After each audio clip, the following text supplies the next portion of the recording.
오늘 아침 신문 시작합니다. 올해 열대야 일수가 평년보다 3배 증가한 이유로 수증기 온실 효과가 꼽히고 있다는 기사 먼저 보겠습니다. 네, 조선일보입니다. 낮도 덥지만 밤 더위도 만만치 않은 요즘이죠. 올해 열대야 일수는 평균 12.2일, 평년 기록인 3.9일보다 3배 이상 많았습니다. 특히 서울은 16일, 제주는 22일 연속으로 열대야를 겪고 있는데요. 예년보다 높은 습도로 수증기 온실 효과가 나타났기 때문이라는 분석이 나옵니다. 해수면 온도가 크게 오른 상황에서 불어오는 남풍이 습도를 높이고 있는 건데요. 더워도 너무 더워 최악의 여름으로 꼽히는 지난 2018년에는 고온 건조한 대륙풍으로 비교적 건조해서 밤 기온은 선선했는데 올해는 대륙풍 영향도 없이 남풍 강도만 높아진 게 열대야가 늘어난 원인이 되고 있습니다. 다음은 중앙일보입니다. 장마가 끝났지만 전국에서 극한호우도 계속되면서 낙뢰 피해도 발생하고 있는데요. 지난 5일 광주에선 낙뢰를 맞은 30대 한 명이 현재까지 의식을 되찾지 못하고 있습니다. 고온다습한 남서풍과 동풍이 만나며 대기가 불안정해진 탓에 전국 곳곳에서 언제든 소나기가 쏟아질 수 있는 상황이고요. 많은 비를 뿌리는 구름과 함께 오는 낙뢰 위험은 기후변화로 더 커질 수 있습니다. 2017년엔 3명, 2020년부터 지난해까지는 낙뢰로 1명씩 숨지기도 했습니다. 극한호우가 산지에 집중돼 낙뢰 현상도 통상 인적이 없는 곳에 발생했던 과거와 달리 최근엔 도시에서도 극한호우가 자주 나타나면서 위험 요인을 키우고 있는데요.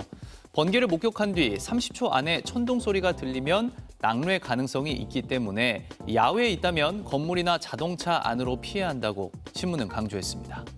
이어서 경향신문입니다. 저열량 고단백 영양 성분을 강조한 구독형 도시락 중 절반 이상이 고열량 저단백의 부적합 제품으로 확인됐습니다. 한국소비자원이 식단을 정기적으로 제공하는 구독형 도시락 52개를 조사한 결과 37개 제품이 식품 등의 표시 기준에 맞지 않은 것으로 나타났는데요. 나트륨, 단백질 등 실제 성분이 기준치를 초과하거나 미달한 경우가 많았고요.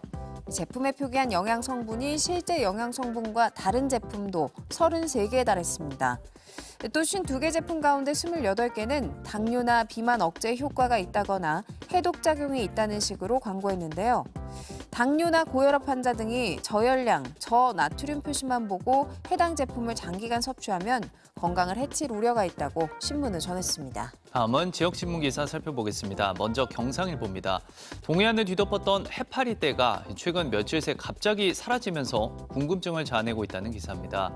지난달에만 해도 울산 동구청은 하루 300에서 500여 마리의 해파리를 제거했는데요. 이마저도 해파리 유입 속도를 따라가지 못할 정도였습니다. 그런데 최근 갑자기 해파리떼가 사라지며 지금은 남아있는 해파리 사체만 치우는 상황입니다. 동구청은 해파리 실종 원인으로 냉수대가 밀려와 바닷물 온도가 떨어졌기 때문으로 추정하고 있는데요. 하지만 해파리는 20도 이상 수온에 서식하기 때문에 22도 안팎의 냉수대가 해파리를 몰아낸 주요 원인으로 보기는 어렵다는 분석도 나온다고 신문은 전했습니다. 끝으로 충청투데이입니다. 대전시가 이번 달부터 임신기 공무원의 주 1회 재택근무를 포함한 맞춤형 돌봄 지원 근무제를 실시한다는 소식입니다. 임신기 공무원은 일주일에 한 번 집에서 근무하는 게 가능하고 하루 2시간씩 모성보호 시간도 사용할 수 있는데요. 남성 공무원도 배우자의 난임 시술을 위해 병원에 함께 갈 수 있도록 난임 동행 휴가를 쓸 수 있고요. 업무를 대신하게 되는 직원들을 대상으로 하는 보상책도 마련됐습니다. 대전시는 돌봄 공백을 최소화하는 제도를 공직 내부에서 우선 실행한 뒤 민간 영역까지 확대 적용할 수 있게 할 방침입니다. 지금까지 오늘 아침 신문이었습니다.